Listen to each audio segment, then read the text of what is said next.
So good afternoon from the port of Leith. As you can see, we're not abroad, unfortunately. The usual constraints of time and money mean that we're going to need to restrict some of our filming to domestic locations, and where better to start than on the shore here in Edinburgh. We're not going to show you the usual Edinburgh, in Calton Hill, the castle, Arthur's Seat, because there's been many a video made on that and they'll be better than this one. What we thought we'd focus on today is some of the lesser seen sites in Leith, so let's see what we can find.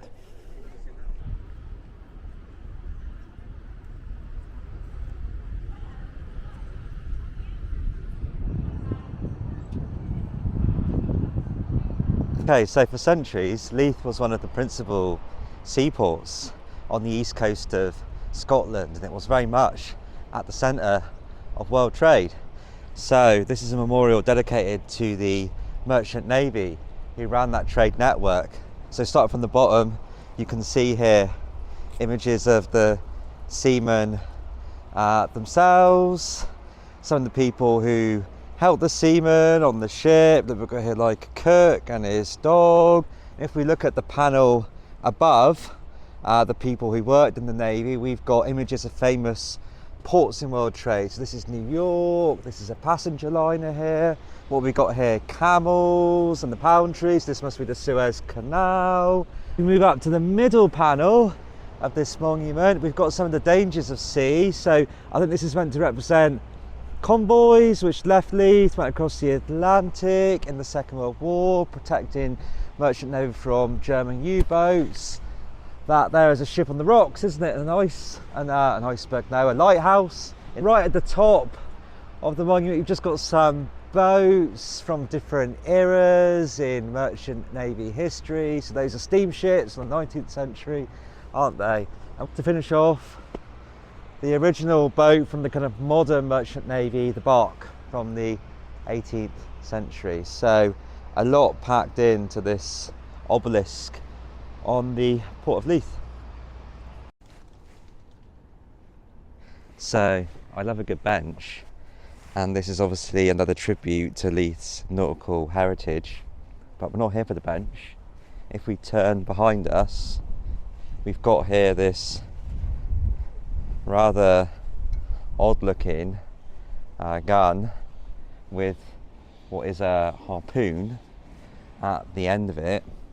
And what this is a monument again to Leith's nautical heritage as a big whaling port on the east coast of Scotland, from which whaling vessels would take off for the Arctic. And now in the 19th century in particular, whale oil was really important for things as diverse as lamp oil to margarine.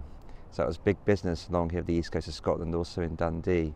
And this gun here is what they would use to take down the whales. And I mean, look at the size of this harpoon, you know, it takes something, doesn't it, you know, to bring one down, obviously.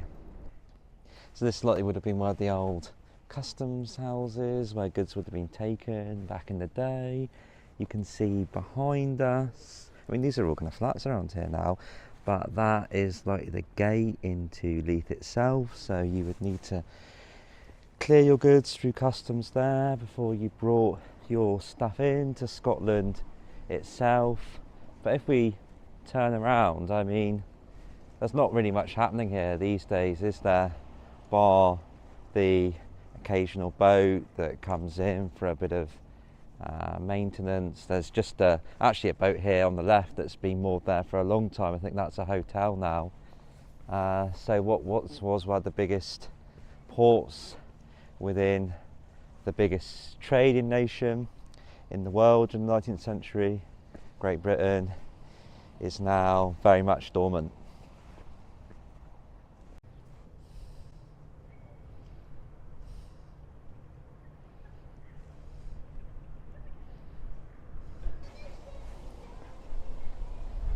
So another stop in our bench odyssey. I think we could do a whole video just about benches in Edinburgh. So this guy here, who is he? He's no more, no less than Sandy Irvine Robertson, and this is a statue of the big man sculpted by his mate. And he was, from what I've read anyway, a local businessman, big into charity, promoting and advocating for Leith, and he's memorialised here by this statue on what I can only imagine to be his favourite view of the shore.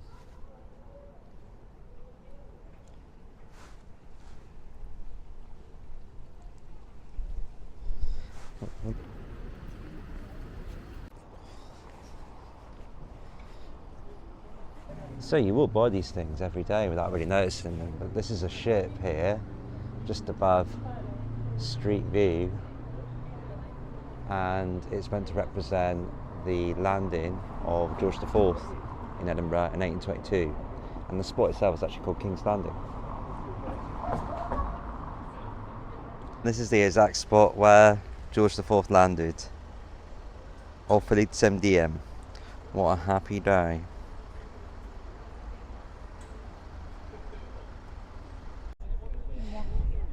From the King's Landing, just across that bridge, we've now got, took us an absolute age to find this, the Queen's Landing. So this is meant to be the precise spot, I always have my doubts about these things, where Mary Queen of Scots landed in 1561 to begin a tumultuous reign. So Mary spent her whole childhood in Catholic France. She came back to rule in her early 20s, a rule that of course tragically ended in her beheading in England.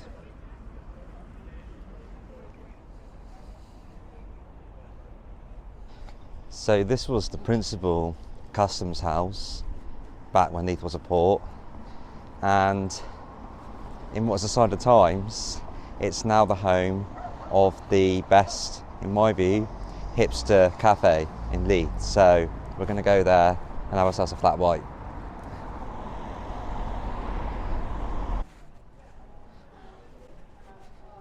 So this is quickly turning into a bench video in loving memory of EU.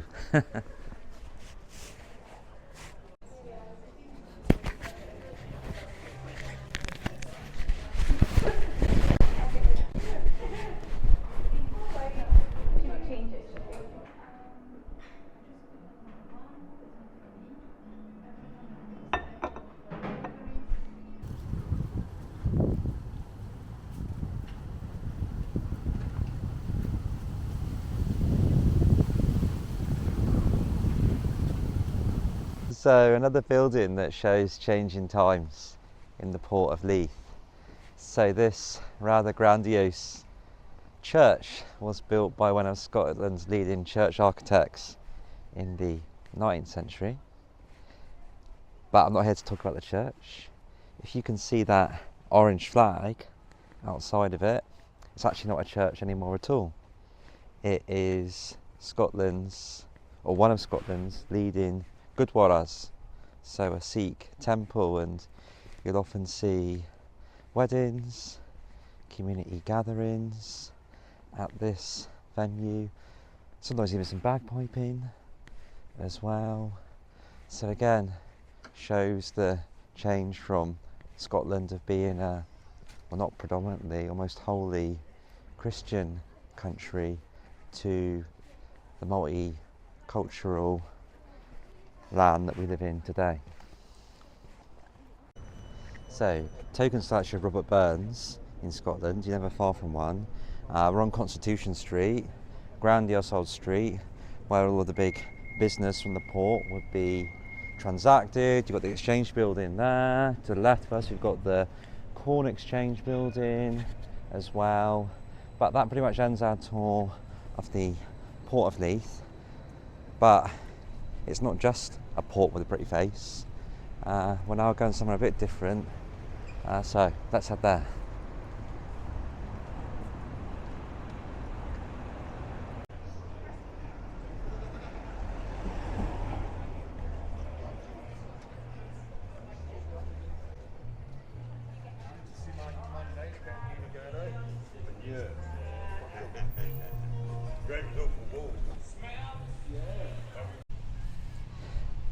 So we've arrived at hallowed turf if you're a golf fan.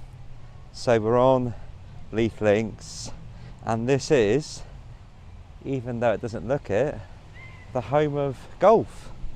The first golf course, which is a 5-hole course, was made here, and this chap here, John Rattray, was the guy who codified the game in the mid 18th century.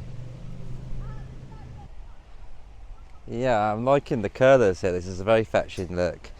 So apparently they've not played a hole of golf here since 1828 when they moved the course outside of the city.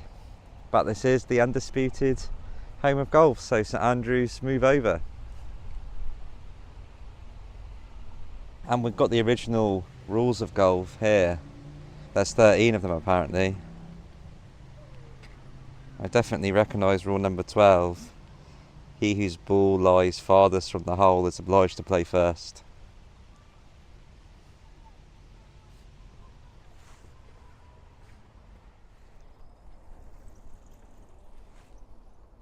Okay, day 2 of our Leith Odyssey. We're on the water of Leith. Lots of day trippers, dog walkers, bike riders, but we're here for the statues.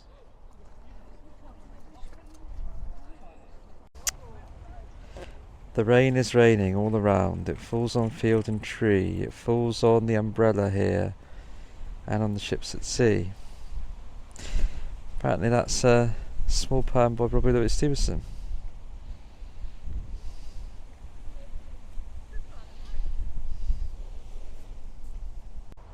So this one's a bit bleak. When I was single, I used to go and dance. Now I'm married, I kinda get the chance. Oh, it's a weary, weary life. It's better to be single than a married wife.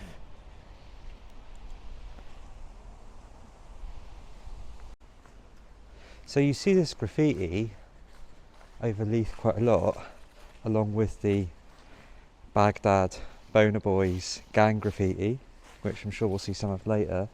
It says we are all Jock Thompson's bands. Jock, of course, being a common Scottish name, John, and Thompson being a common surname. And what I think it means is that, you know, we're all equal, we all share a common humanity. So, a political statement, I think, you know, more than Jock Thompson getting his tags in on the water of Leith.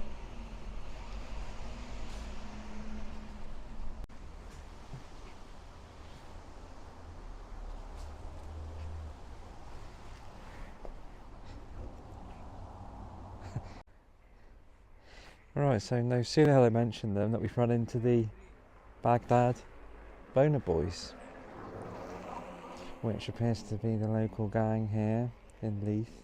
And here they've recently combined forces with the Benghazi Uzi crew.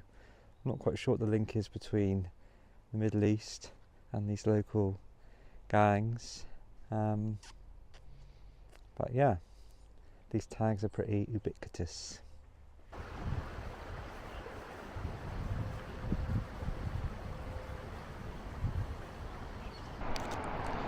So we've just bumped into a random Mexican shop on the water of Leith, and we've already opened it. I've jumped the gun. We've got here something called banderia, which is a natural tamarind fruit candy with salt and chili. So that's an interesting medley of flavours. Oh my days, it looks more like a beef jerky, doesn't it, than a sweet.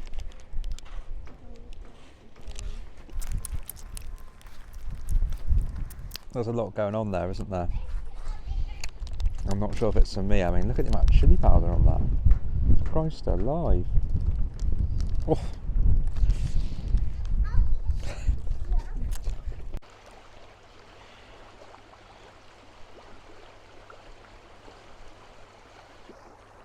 So the tamarind sweet is growing on us. That's not why we're here. Look at this bad boy down here in the river. So apparently there are 6 of these. Wholesome ducks as well. Scattered along the water of Leith. They've been done by a famous sculpturist or sculptor from the sculptor called Anthony Gormley. He also did the Angel of the North as well. And these are just casts of his body, and they're just dotted along the canal. A bit random. Sometimes you do see him in the bikini, but today he's in his birthday suit.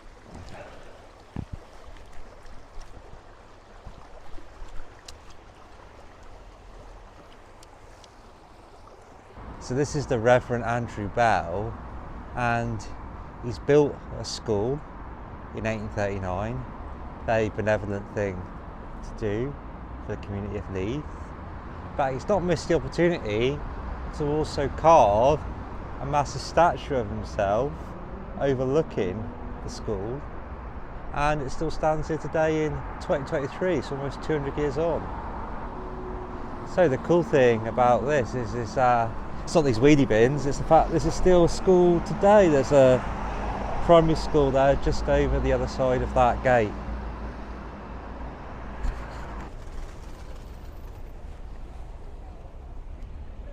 So you can't do a tour of Leith without going up Leith Walk.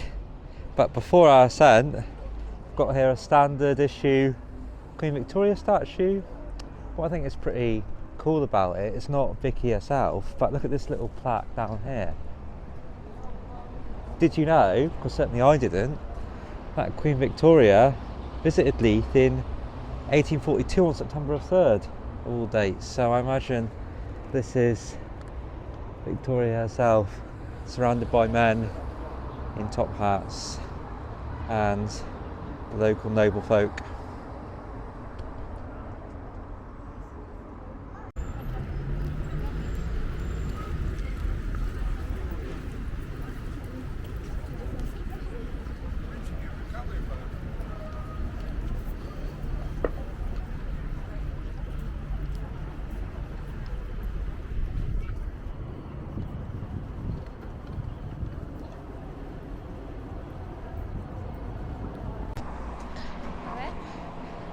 So this has always been the main artery between the city of Edinburgh, over there, and what was until 1920, the independent port of Leith.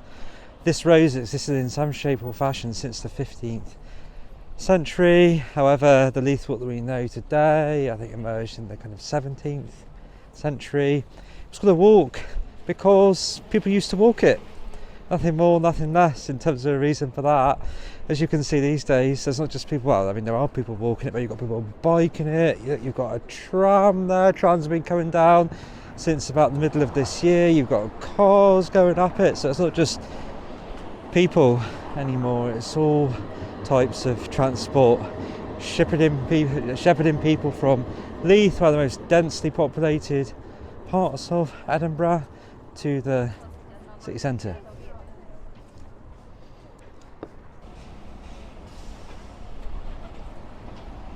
So, our first stop on Leith Walk is at Pilrig Street. So look what we have just behind us here. So the modern tram in Edinburgh, it's caused a lot of controversy. It went £500 million over budget. There was a review that took 10 years. However, the tram's not a new thing in Edinburgh.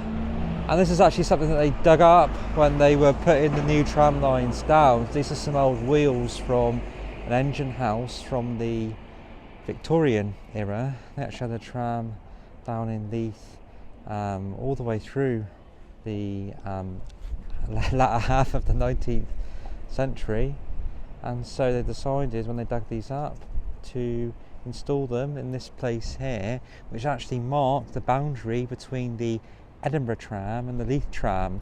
For a long time, because those were two separate towns, you actually had to get off here at what was called the Pilrig Muddle to get on the Leith tram from the Edinburgh tram, which was, well, a bit of a muddle, which is why the place was colloquially referred to as the Pilrig Muddle. So I think we're actually technically outside of Leith now, so we're kind of cheating on this, what is meant to be specifically Leith tour, but we're going to see a few more things and then that's probably us.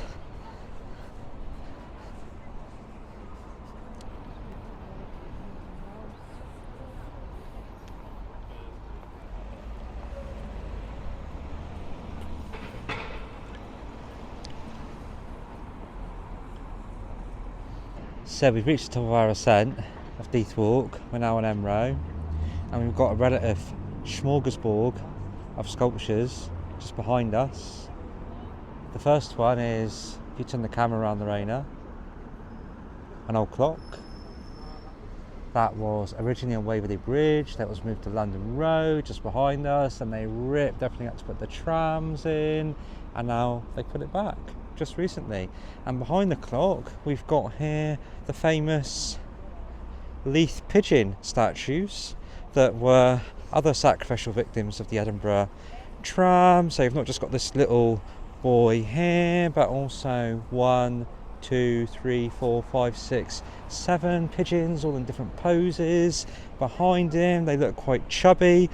If you know the Colombian sculptor Fernando Botero, they look a bit like Botero pigeons to me. And again, they were just put back here recently after a very long hiatus. I think they got ripped out in 2006 when the original tram works happened. So it's nice to have a semblance of normality back to Leith Walk and Elm Row after all of the chaos that was the trams, and the pigeons are a very welcome and nice sign of that. Really stretching the boundary of what can be considered a Leith tour here. We're outside the Omni Centre, very on point mid-2000s architecture, a lot of glass, a lot of steel, but we're actually here for the 2 drafts just outside it. So these were made out of discarded car and motorcycle parts, and the Omni Centre, the drafts, were meant to usher in a new era for Leith Walk, one where it could have been compared to the Ramblers in Barcelona, according to the council at the time. I think that's a bit of a tall story, no pun intended. I don't think that ever quite happened, but nice sculptures.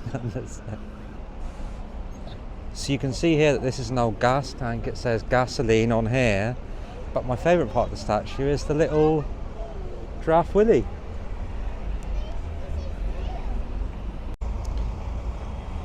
So penultimate stop, we're at the manuscript of Monte Cassino by Edoardo Palozzi, one of Edinburgh's most famous sons. It's a series of sculptures here at the top of Leith Walk. So we've got here this massive foot. I mean, look at the size of that toenail. It's about 1, 2, 3, 4 of my hands. And then just behind the foot, we've also got a hand as well. I'm not quite sure what it's meant to be in the hand. That almost looks like something Masonic. There's also a ball as well.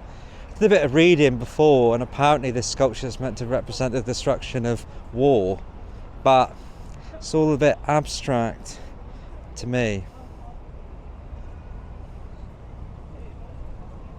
So this is one of the newer statues in Edinburgh of again a local son, Ken Buchanan, former lightweight boxing champion. Absolutely love the detail on the shorts, on the belt.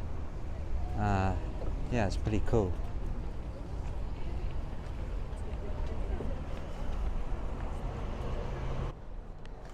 So our tour ends at the W Hotel in Edinburgh. Is this a walnut whip or something else and much sinister? I'll let your imagination decide.